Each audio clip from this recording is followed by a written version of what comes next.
Hello and welcome. Kamusta kayong lahat dito mga kapatid kong star viewers? Welcome back. So ang reading natin ngayon is about pasikreto ng taong itong iniisip niya sa iyo or iniisip niyang something. I don't know what it's all about, but anyway, pasikreto niya itong iniisip tungkol sa iyo. So kamusta kayong lahat? Alamin natin what is this person thinking about secretly towards you. So kamusta kayo mga kapatid? And I do hope you are doing well. So, alamin natin. Sino tong taong may sekreto sa inyo? Okay, spirit ka rin yun. Sino tong taong may sekreto sa ating mga collective? Okay. Sino tong taong may sekreto sa ating mga collective?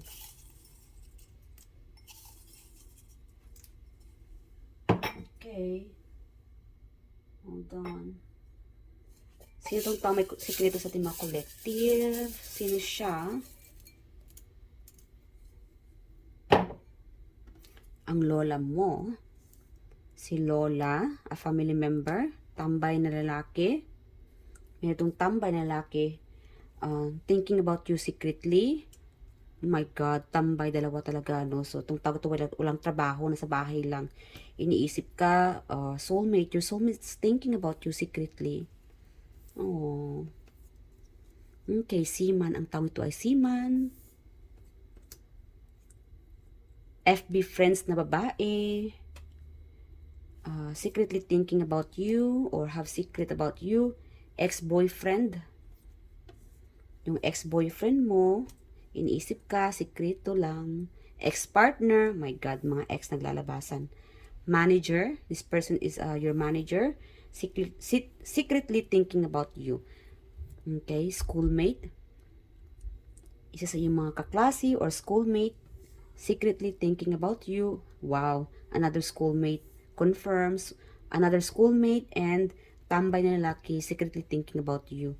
Alright, so this could be about love reading, friendship, or family, you know. So, wag lang tayo mag-stick sa isang love reading. I'm sure karamihan dito ay baka nag-stick sa love reading. But again, napunta tayo sa reading na ito para malaman kung ano ang sikreto ng taong ito or ano ang iniisip niyang sikreto tungkol sa iyo. Alright? So, our spirit guide angels, tungkol saan itong sikreto ng taong ito sa ating mga collective. Hold on, let's get this.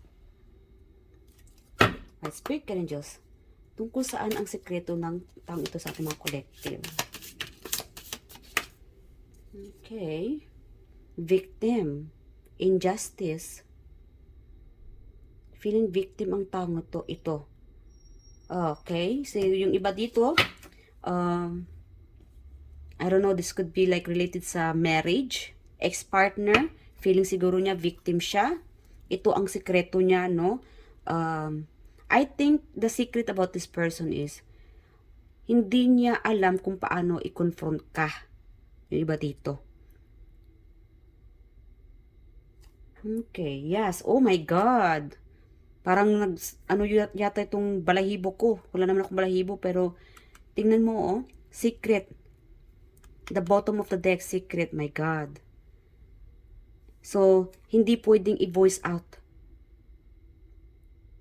Meron dito parang, okay, this could be a third party. Baka ang tang to ay feeling,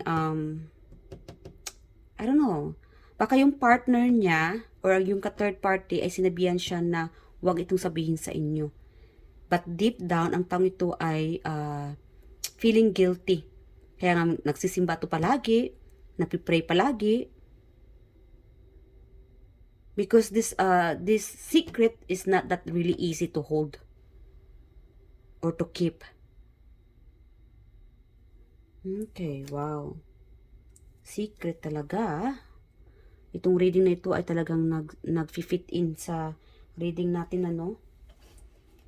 Alright, spirit guide angels. Alamin pa natin. Ano ba ang sikreto pa ng taong ito sa ating mga collective? Ano pa ang sikreto ng taong ito sa ating mga collective? Pinipray ka ng taong ito, mga kapatid. Lalong-lalong na ito ang lola mo. I don't know, maybe someone knew about your secret and hindi niya masabi-sabi. Pinipray niya itong secretong ito. Ano pa? Ano pa to, Spirit Guide Angels? What is this secret about? Ano tong sikreto na hindi masabi-sabi ng taong ito sa ating mga collective? Anong sikreto niya na hindi masabi-sabi? Again, this could be like related sa third party. Okay. This could be related sa inyong ex-partner. Okay, parang ayaw naman itong lumabas. Ano pa? Tungkol saan ang sekreto ng taong ito sa ating mga collective? This person is keeping secret. Tungkol saan? 7 of Wands. Tell me more about 7 of Wands. Okay. Tell me more about the 7 of Wands secret. Parang kinukuyog siya ng mga tao. Dahil nga siguro sa third party, siguro like again, family members, galit na galit sa kanya, or, para bang lahat ayaw sa kanya. And this person is keeping a secret. I think the feelings, it could be a feelings na hindi pwedeng sabihin. Yung iba dito. 7 of Wands. Tell me more about the 7 of Wands secret. Okay. The world, success, achievement. Okay. Itong taong ito, sinisikreto niya, this could be related sa co-worker ninyo, manager, you are protected, mga kapatid. I think this person is protecting you, yung iba dito, to protect you to becoming more successful. Yung iba dito. It could be sa schoolmate. Okay. So, alright, yung iba dito, whatever it is, na hindi niya pwedeng sabihin, something about a secret that this person is protecting. Kasi pag malaman ng lahat, kukuyugin kayo ng mga tao. Or maybe siya, kukuyugin siya ng mga tao, magagalit lahat ng mga tao, lalo na sa iyo, magagalit din ang mga tao sa iyo. And this person is secretly protecting you from this secret. My God, sikreto na nga, sikreto pa rin sa inyo. But anyway, guys, keep it as a secret. Talaga ito, naririnig ko yung shh, huwag mong sabihin. Atin-atin lang to. Okay? Maybe there could be like a distance sa inyo. This could be related sa pagka-travel, achievement, success. And maybe this person, sabihin natin kung anong na-achieve niya sa inyo or na-achieve niya recently, hindi niya sinasabi sa iyo. Okay. Sabihin natin, as an example, if this is about related sa inyong ex-partner, kung may na-achieve man siya, or tumataas yung sahod niya, as an example, hindi niya pwedeng sabihin sa iyo kasi baka magalit ka, baka i-confront mo siya. So, that could be the reason, pinipili niya munang manahimik na lang. Pinipray na lang niya na sana hindi ka magalit, na dahil sinikreto niya itong pangyari ito. Yung iba dito, feelings. Third party. Someone here is already committed. You could be committed already, or this person could be committed, but this person keep their feelings kasi alam niya na pagka malaman ng lahat, kukuyugin siya ng mga tao, lahat mga galit, pati na rin ikaw ay madamay. And that's why this person remains silent, protected. They're protecting themselves, they're protecting you as well. Okay? Like again, meron naman dito sa inyo as a manager, they're keeping silent, quiet, to protect you. Meron ditong silently protecting you. Ayaw niya na makonfront ka ng mga tao, pagsisilusan ka ng mga tao. Wow, ang naman to, napaka-protective na manager. Or this person is very protective towards you. Silently. Pinipray ka niya, sinasali ka niya sa mga prayers, naway ikaw'y magabayan, na malayo ka sa mga bitterness, sa mga psychic attack or mga bitter or bully ng mga tao para hindi ka pagtatawanan. Meron naman dito sa mga prayers niya, no? Silently or secretly praying you, including you to their prayers. Like again, this could be a family member. Someone na laging nananalangin. Sinasali ka sa kanyang mga panalangin. Alright, Spirit, can you just tell me more about the victim? What is this victim about the secret? Okay. Mamaya alamin natin kung sino itong may sikreto sa iyo. Alamin pa natin more sa person na ito. What is person feeling victim? Anong nito? About the victim. Tell me more about the victim. Okay. This could be related sa soulmate ninyo, ano? Okay. Maybe this person losing chance. Soulmate. Like again, meron tong soulmate connection. Like again, guys, mayroon siguro itong magbabalik. Maybe you're dealing with a person na magbabalik siguro ito. Kukonfrontahin ka. Hindi alam kung paano kausapin ka, lapitan ka. That's why this person secretly praying, thinking about you na how to change this pattern. Kasi yung cycle pabalik-balik na lang. Bumabalik-balik na lang itong cycle na to, whatever it is. Bumabalik-balik na lang. So this person's praying, no, na sana ay magkaroon ng sagot itong hinihiling niya.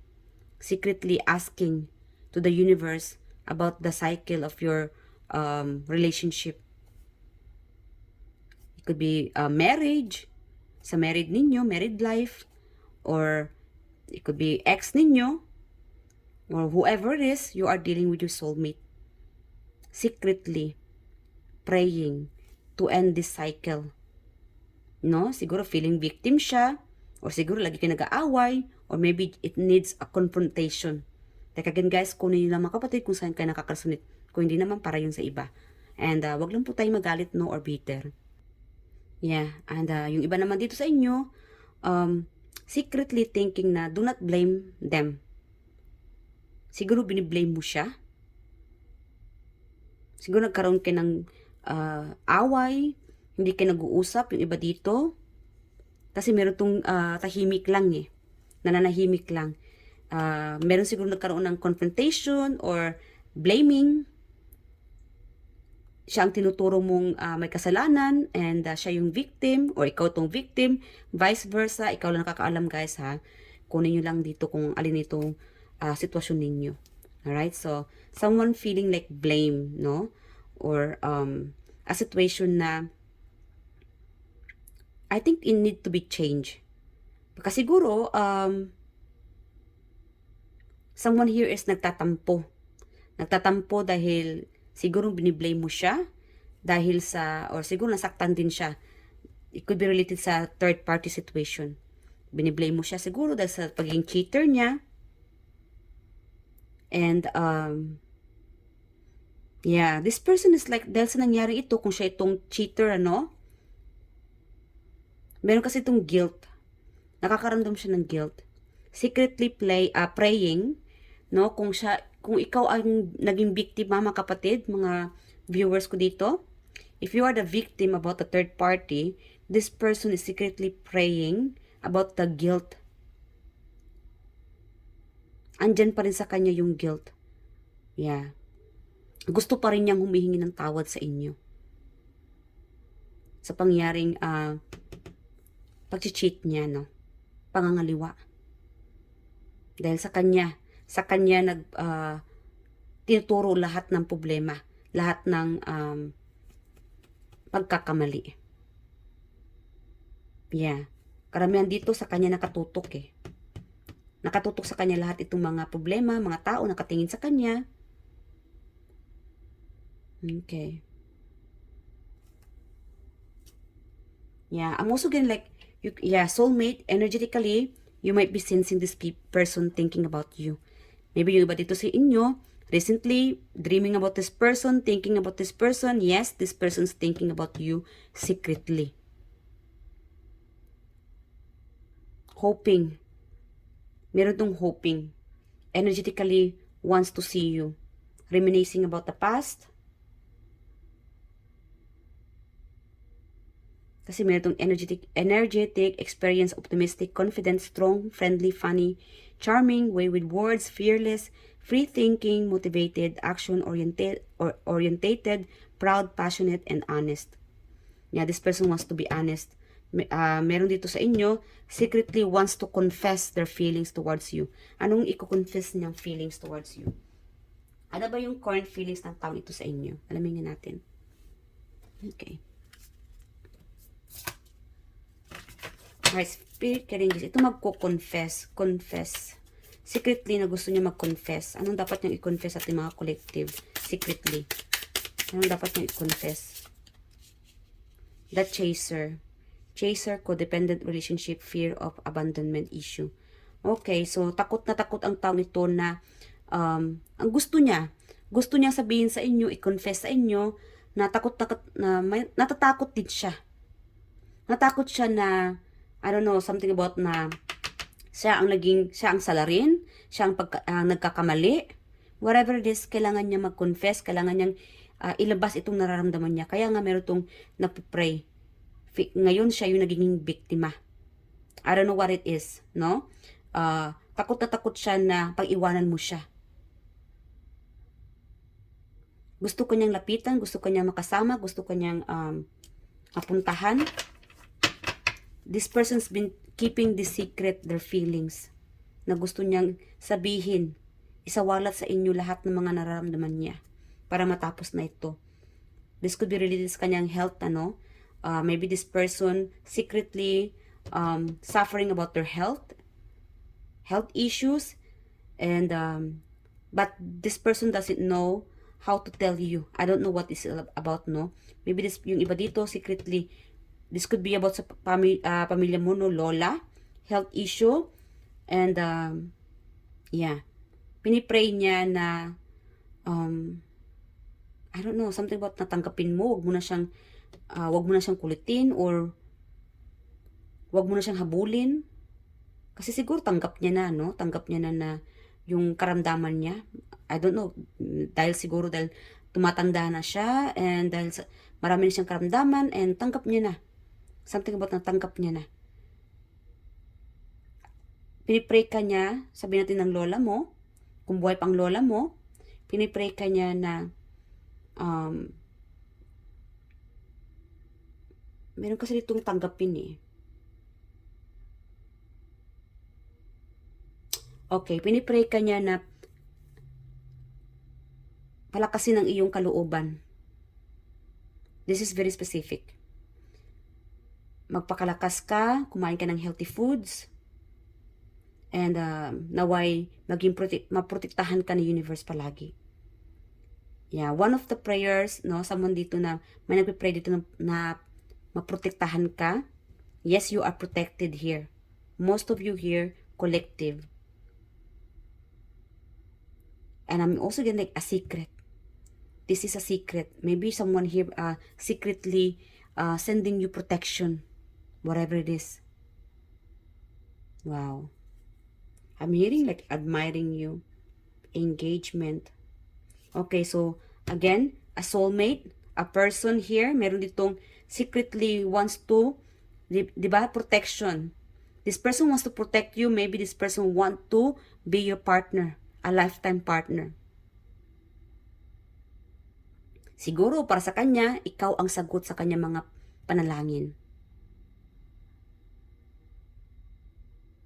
So, alamin nga natin kung i-reveal ba niya sa inyo. Kasi meron tayong confession, di ba, kanina? Iko-confess niya sana itong feelings niya sa'yo to make a promises. Meron kasi ditong sikreto na muna dahil baka